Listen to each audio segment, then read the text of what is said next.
Hello students,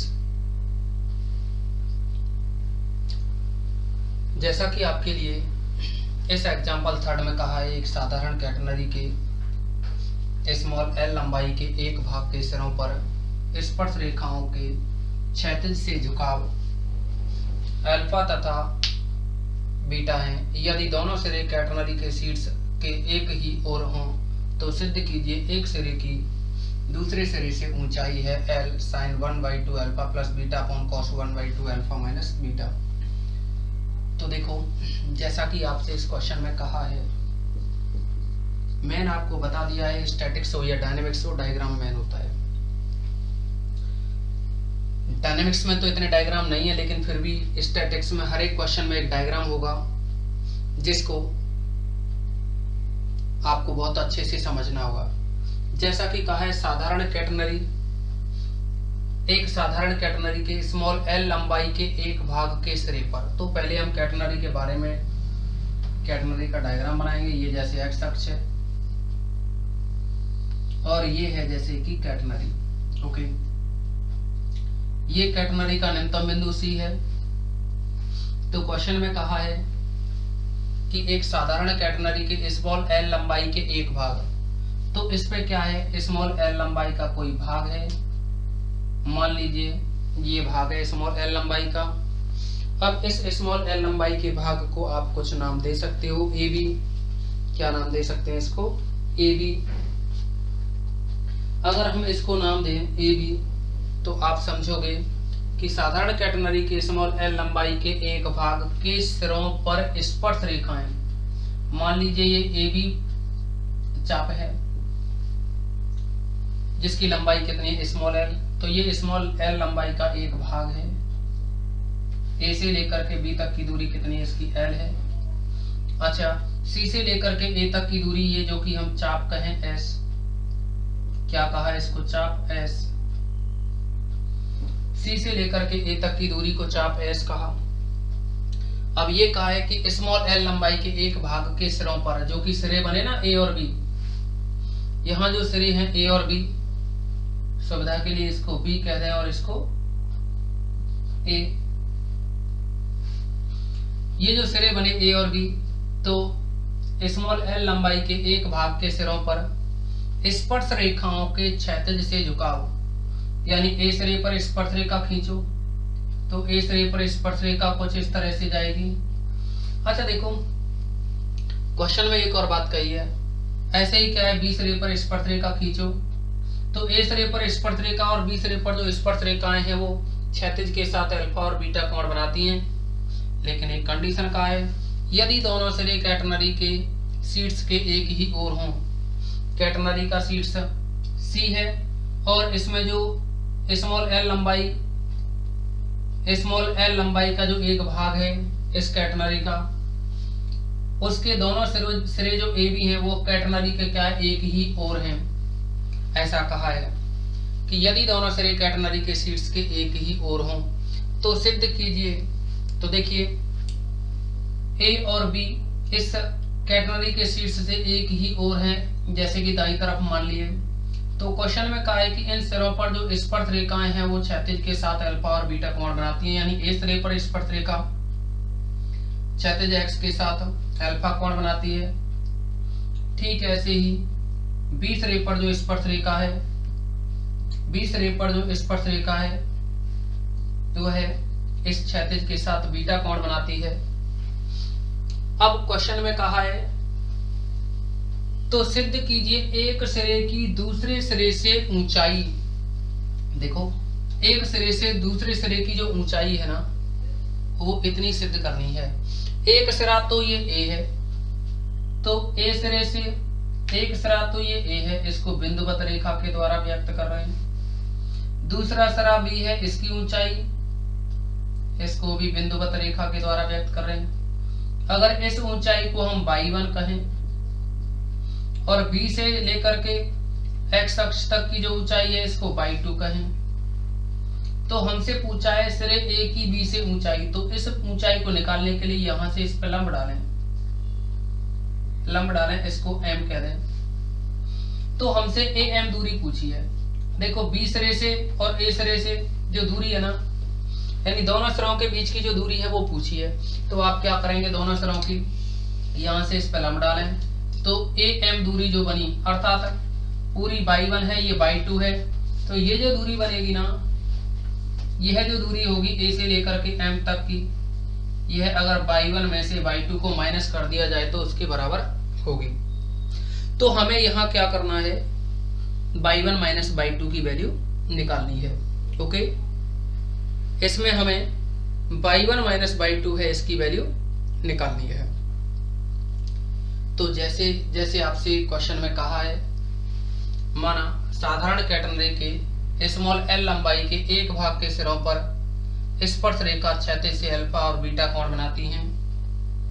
तो यहां हम ये लिखें, माना स्मॉल एल लंबाई के या स्मॉल एल लंबाई की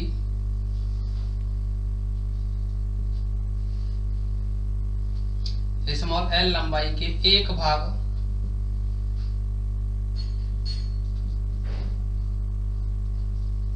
के सिरे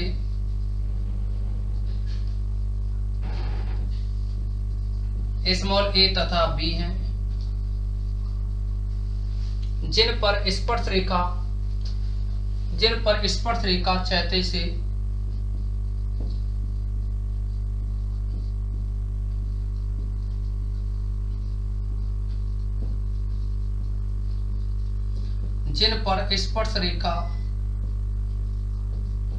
क्षैतिज से अल्फा व बीटा कोण बनाती है। मतलब ए पर अल्फा और बी पर बीटा। यदि कैटनरी का निम्नतम बिंदु सी हो, यदि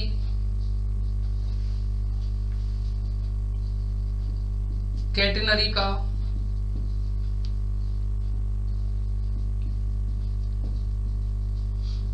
निम्नतम बिंदु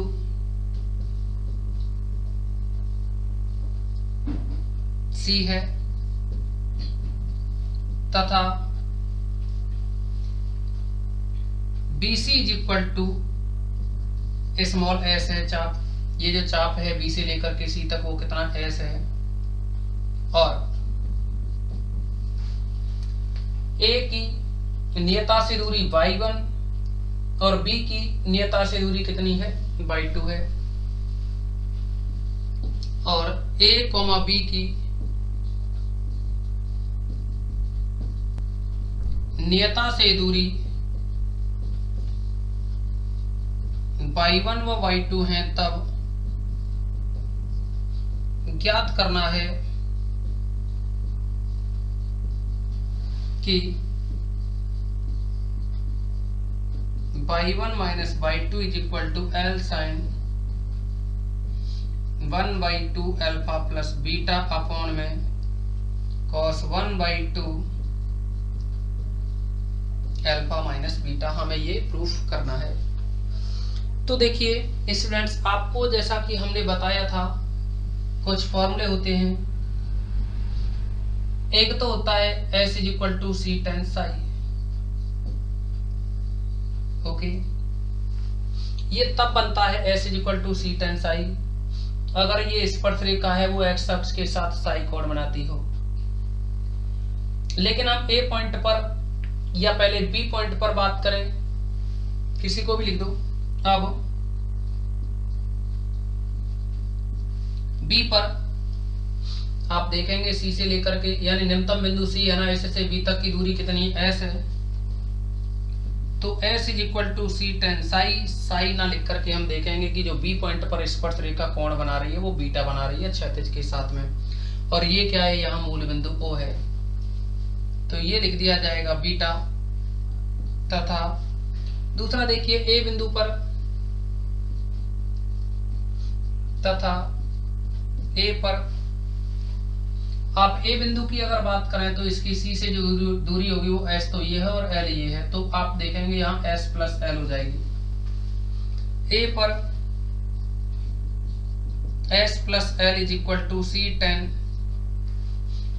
अब देखो ए पॉइंट पर जो स्पर्शरेखा है ना वो एक्स अक्ष के साथ अल्फा कोण बनाती है, तो ये सी टेन अल्फा। अगर हम एल की वैल्यू निकालें यहां से तो देखोगे आप इन दोनों ही समीकरण को घटा दिया जाए, यानी अगर हम 2 - 1 करते हैं 2 - 1 से, तो s प्लस एल में से s को घटाएंगे तो l is equal to c tan alpha minus c tan beta,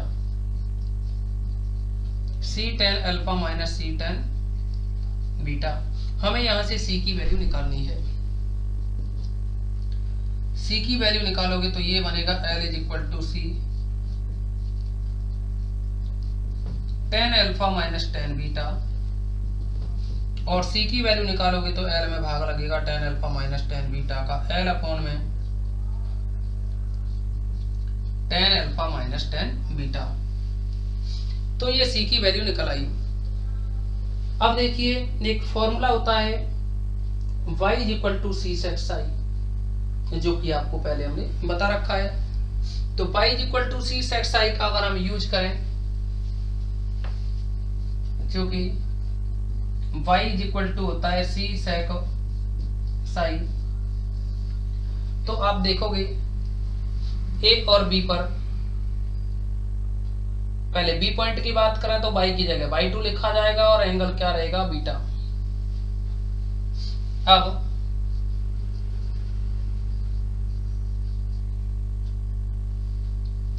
b पर y2 is equal to C sec Sai, psi की जगह अपने पास बीटा, तथा a पर y1 is equal to C sec Sai, psi की जगह alpha.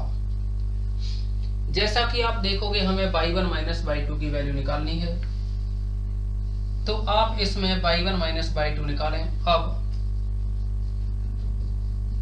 y1 minus y2 is equal to, y1 में से y2 घटाओगे तो ये बनेगा c sec alpha minus c sec beta, c common ले लो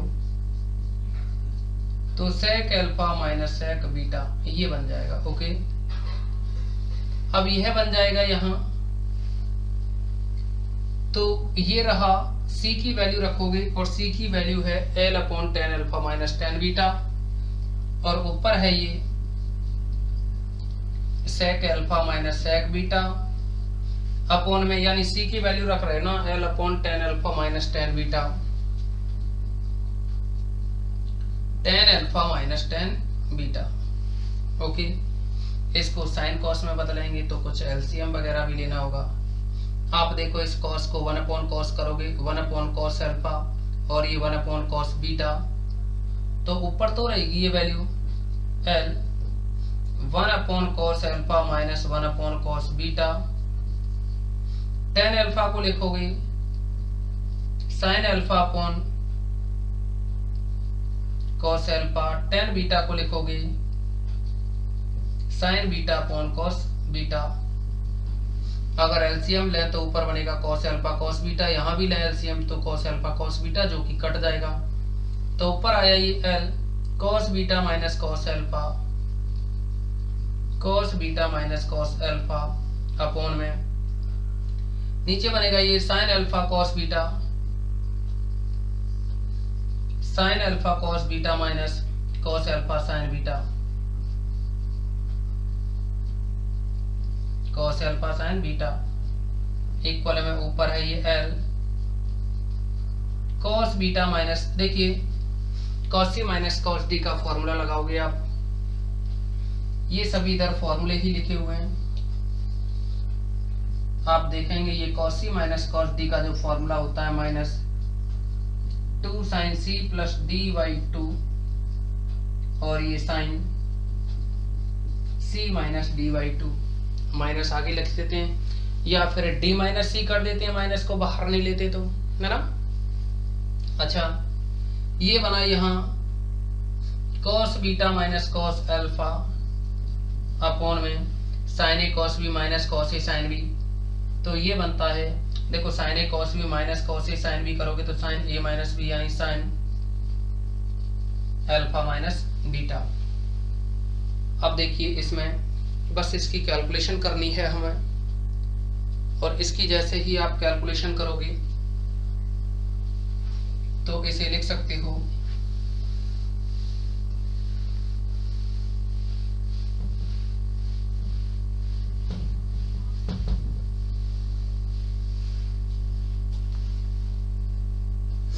इसको लिखोगे आप implies y1 minus y2 is equal to L। जैसा कि आपको बताया cos c minus cos d के फॉर्मूले के according minus two sine minus का 2 साइन माइनस का 2 साइन c प्लस डी है ना, तो यहाँ अल्फा प्लस बीटा बाई 2, तो इस 2 को तो यहाँ लिख दिया अल्फा प्लस बीटा, फिर है sine 1/2 alpha minus beta. Okay, दूसरा देखिए आप नीचे जो साइन अल्फा माइनस बीटा है इसको लिख सकते हो आप 2। देखिए साइन थीटा का फॉर्मूला, साइन थीटा या sine x is equal to 2 sine x/2 cos x/2, उसके अकॉर्डिंग आप लिख सकते हो। तो आप देखोगे इसे। अच्छा, एक और बात देखिए, यहाँ आपने लिखा है ना cos beta minus cos alpha, तो क्योंकि cos beta minus cos alpha है तो आप लिखोगे cos beta plus alpha by 2। इस फॉर्मूले के अकॉर्डिंग लिखोगे ना alpha c plus d by 2, तो यानी c की जगह क्या है, बीटा है, तो बीटा प्लस अल्फा बाई 2, फिर c माइनस डी है तो यानी बीटा माइनस अल्फा आएगा। यहाँ क्या बनेगा, बीटा माइनस अल्फा। और इसको साइन x का जो फॉर्मूला होता है 2 साइन x/2 cos x/2, उसके अकॉर्डिंग किया जाए तो यह बनेगा 2 sine alpha minus beta by 2 और cos alpha minus beta by 2।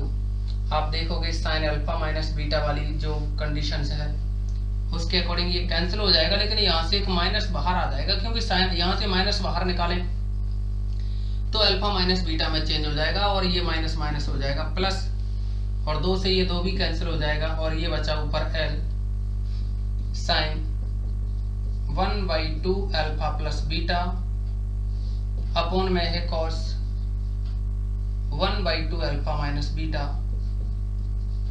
तो स्टूडेंट्स, इस क्वेश्चन में क्या है, आपसे इतना ही प्रूफ करवाया था।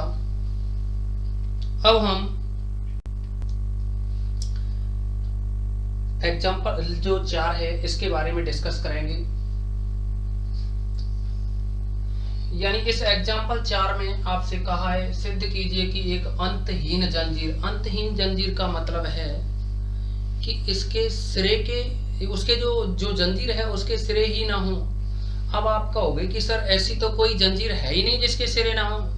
होती है, जैसे कुछ ऐसी कंडीशन समझो कि एक व्हील पर जो चेन चढ़ी होती है ना, जैसे साइकिल का जो चक्का होता है उस पर चेन चढ़ी हुई होती है, तो उसमें देखिए कुछ ऐसी कंडीशन बनती है कि उसके सिरे तो होते ही नहीं है किसी भी कंडीशन में, उसके क्या है, सिरे नहीं होते। जैसे कि सिद्ध कीजिए कि एक अंतहीन जंजीर जो कि स्मॉल a त्रिज्या के एक वृत्ताकार घिरनी के 2/3 परिधि से संपर्क में है, तो उसकी लंबाई कितनी होगी। यानी कोई भी जंजीर है वह स्मॉल a त्रिज्या की एक वृत्ताकार घिरनी के 2/3 संपर्क में है। इसका मतलब है, समझो, पहले घिरनी बनाए इसके लिए। मान लीजिए ये क्या है, कोई घिरनी है, और अगर यह घिरनी है तो फिर इसका कोई केंद्र होगा। मान लीजिए केंद्र क्या है, इसका o' है। सुविधा के लिए केंद्र क्या माना है, इसका o'। अब देखो इसमें एक अंतहीन डोरी इससे ऐसे करके यहाँ लटकी हुई है। थोड़ा डार्क कर रहे हैं जिससे कि आपको लगे इस पे कि हाँ इस पर जंजीर लटकी हुई है।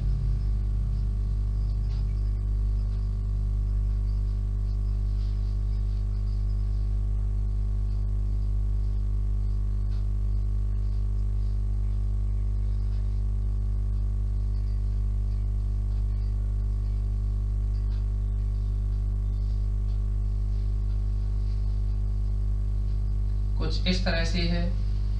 डायग्राम को देखते ही आपको पता लग जाना चाहिए।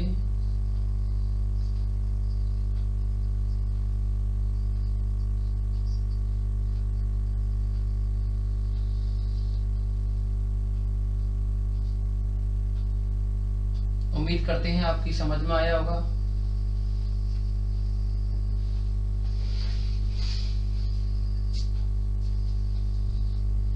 इस तरह से है, यानी ये क्या है, इसका 2/3 सिरा है ना, 2/3 सिरा है, वो क्या है, इसको टच करता है। समझोगे आप?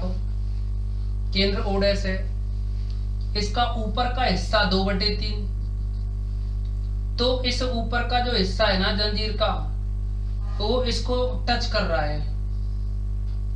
ऊपर का हिस्सा जो 2/3 है वो है, मान लीजिए ये AB है, ऊपर वाला हिस्सा ये वाला, ऊपर वाला हिस्सा जो AB है, या आप ऐसे कहें APB, ऊपर वाला हिस्सा APB है, जो कि क्या है 2/3 है। अब देखो पूरा हिस्सा एक ही हो, पूरा हिस्सा क्या हो, एक, तो ऊपर वाला तो हो गया 2/3, तो एक में से 2/3 घटाओगे तो 1/3 बचा ना, ये नीचे वाला हिस्सा। इस घिरनी का जो नीचे का हिस्सा बचा वो कितना बचा, 1/3। अच्छा, त्रिज्या के बारे में कहा है आपसे कि इसकी त्रिज्या स्मॉल a है।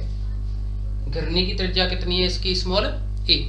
ओके, यानी घिरनी की जो त्रिज्या है वो स्मॉल a है। तो आप देखोगे त्रिज्या a है,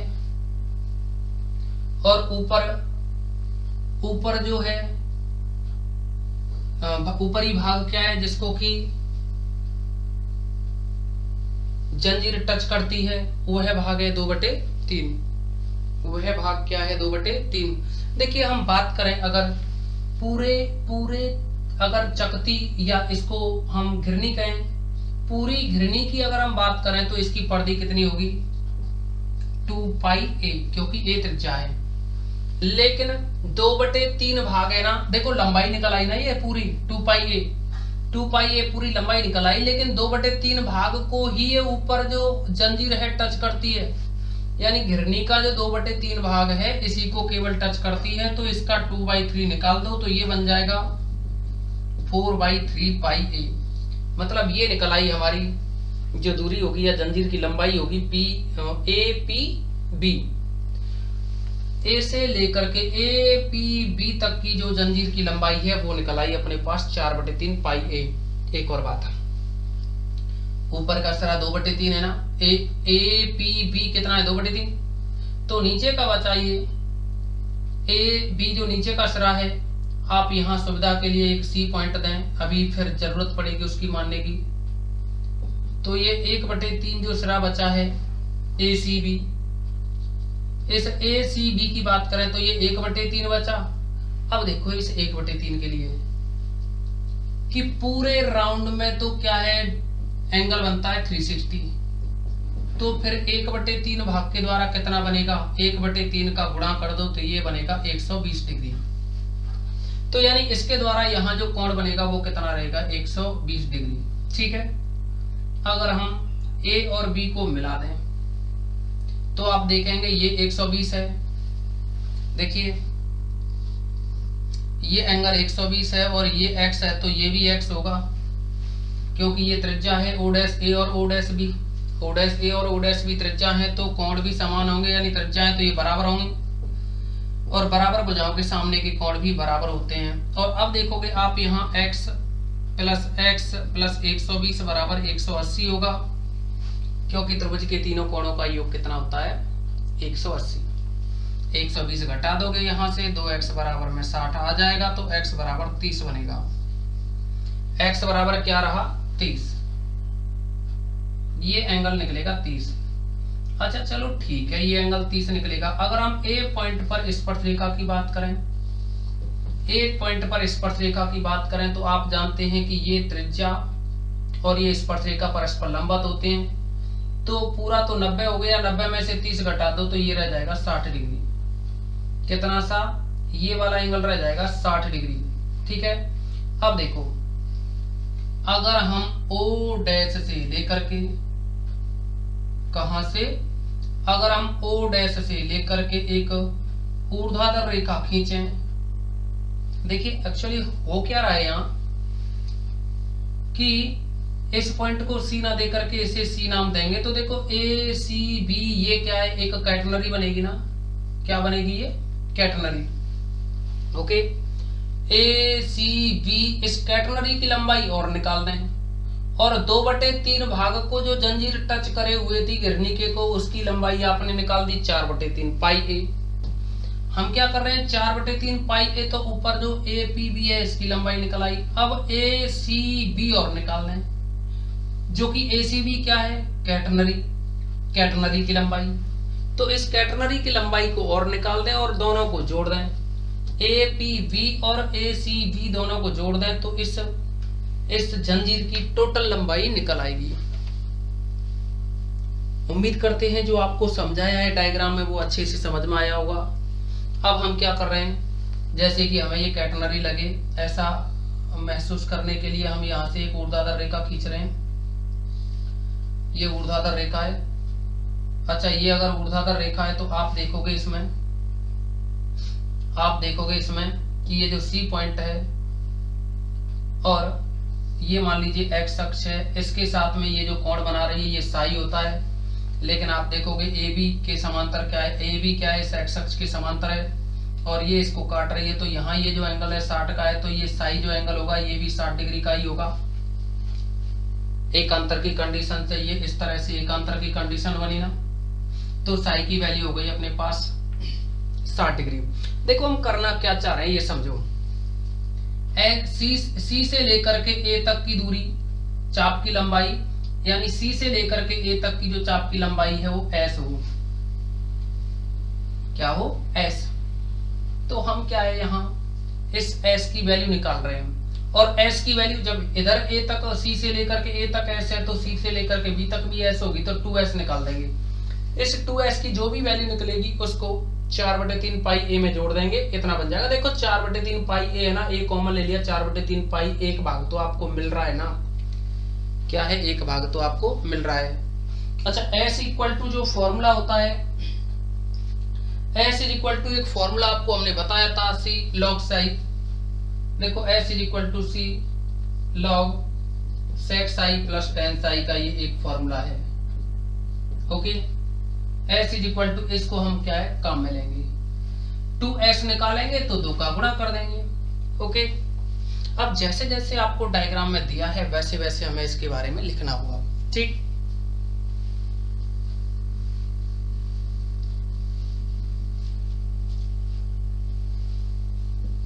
सॉल्यूशन देखेंगे इसका। माना अंतहीर जंजीर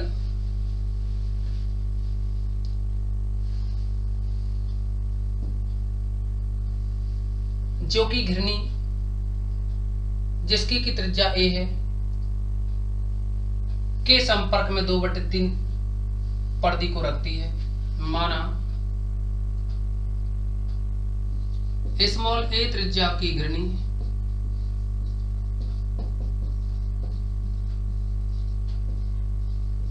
पर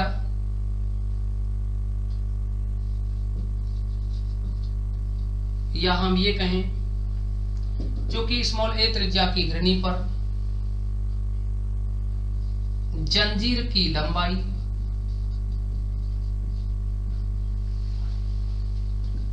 बराबर 2/3 गुणा परिधि बराबर 2/3 गुणा परिधि का मान है 2 पाई ए, तो ये हो गया बराबर में 4/3 पाई ए। एक मान तो इतना निकाल दिया। अब अगर हम ये कहें यदि जंजीर घिरनी को, यानी यदि जंजीर का 2/3 भाग है वह घिरनी के ए पी बी भाग को स्पर्श करता है। अब यदि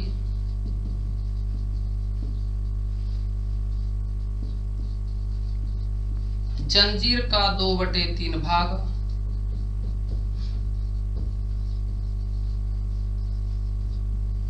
घिरनी के APB भाग को स्पर्श करता है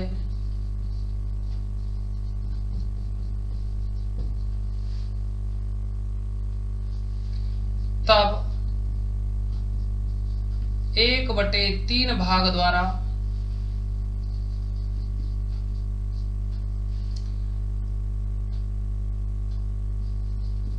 AB, तब 1/3 भाग द्वारा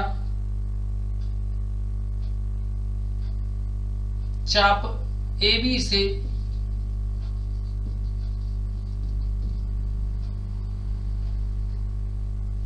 ऐसे देखो इसको, द्वारा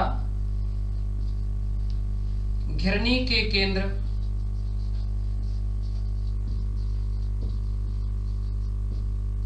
O पर या O डैश पर चाप AB द्वारा या लघु चाप AB द्वारा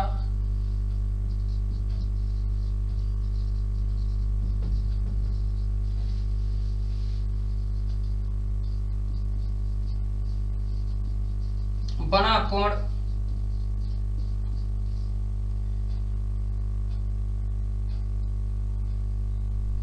जो कोण बनेगा ना 1/3 भाग के द्वारा पूरे राउंड में 360 डिग्री बनता है, तो 1/3 के द्वारा बनेगा ये 1/360, 1/3 गुणा 360 जो कि 120 डिग्री होगा। यदि A पर स्पर्श रेखा x अक्ष से साई कोण बनाती है,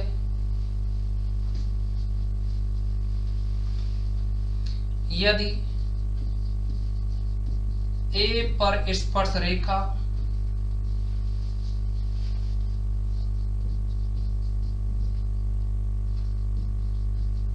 x अक्ष से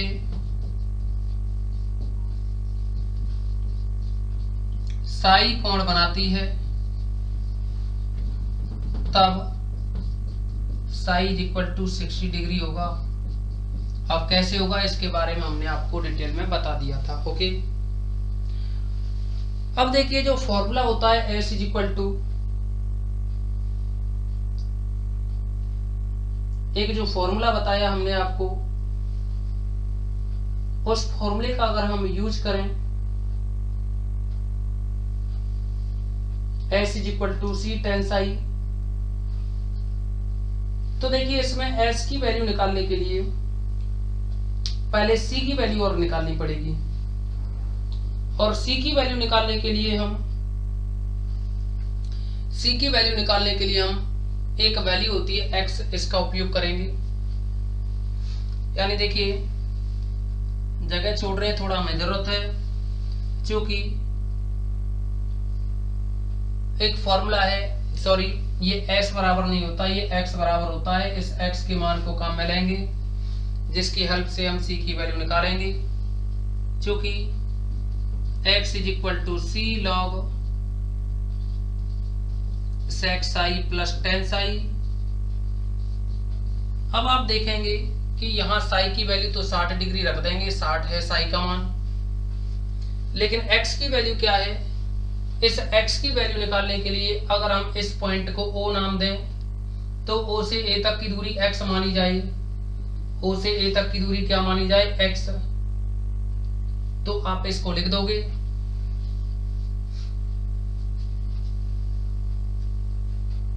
यदि OA is equal to x हो तो OA की वैल्यू क्या हो? x। O से लेकर के A तक की दूरी x हो तो x बटे A करें। देखो ये O डैश जो केंद्र है, इस पर 60 डिग्री का कोण बनेगा ना।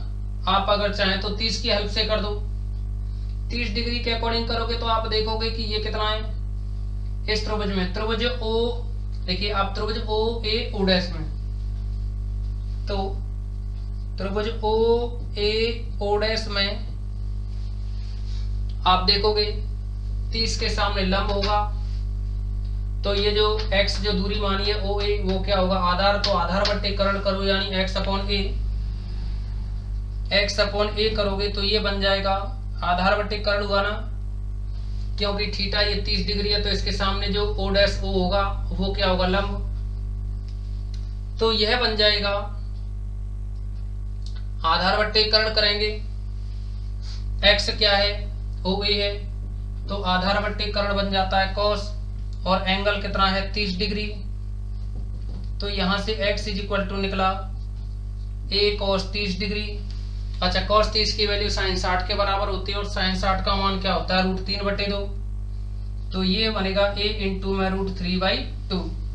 x की वैल्यू निकल आई। अब यहाँ आप इसमें x की वैल्यू है, इसमें मान रखेंगे तो यह बनेगा x की जो वैल्यू रहेगी ना a √3/2 equal to c log sec psi, psi का मान 60 degree plus tan psi, psi की जगह 60 degree.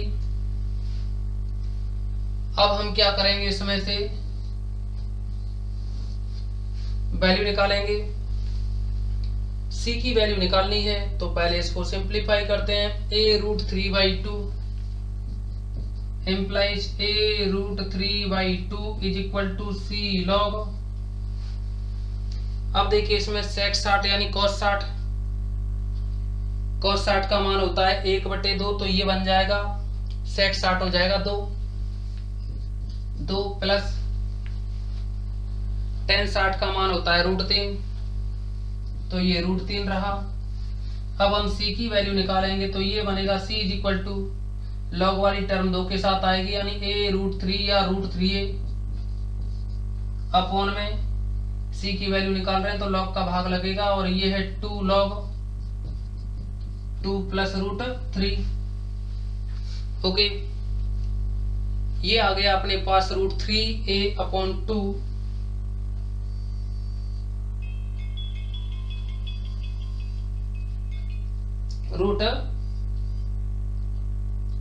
√3a upon 2 log 2 plus √3। तो ये बन गया इसमें। तब यहाँ जो कैटनरी, देखो c की वैल्यू तो हमने निकाल ली, अब हम कैटनरी की लंबाई निकालेंगे। तो अगर c से a तक की दूरी s हो, c से a तक की दूरी क्या हो स्मॉल s, तो फिर c से b तक की दूरी भी s होगी, तो s s 2s हो जाएगा ना। तो हम यहाँ ये कह सकते हैं अब कैटनरी AB की लंबाई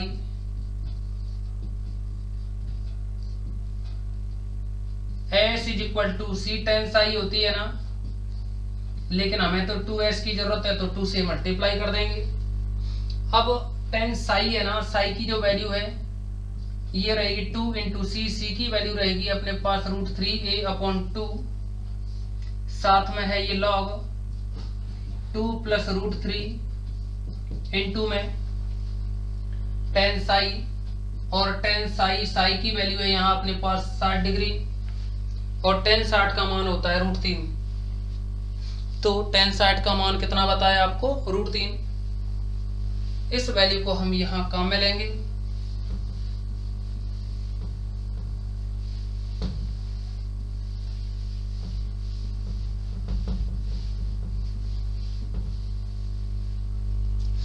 तो आप देखेंगे इसमें कि ये जो 2s जो कि AB है कैटनरी, इसकी लंबाई निकलेगी 2 से 2 कैंसिल हो जाएगा, √3a upon log √3a upon log 2 plus √3 into में tan 60 है, tan 60 का मान आप लिख देंगे √3, तो यह बन गया √3 और ये 3, तो यानी √3 गुणा √3 3 हो गया, 3a बटे लॉग 2 प्लस √3। तो ये तो रहा AB भाग की जंजीर है, जो AB जंजीर है ना इस भाग की लंबाई। ऊपर 2/3 की आप पहले निकाल चुके हैं, ये 4/3 पाई a। तब संपूर्ण जंजीर की लंबाई, तब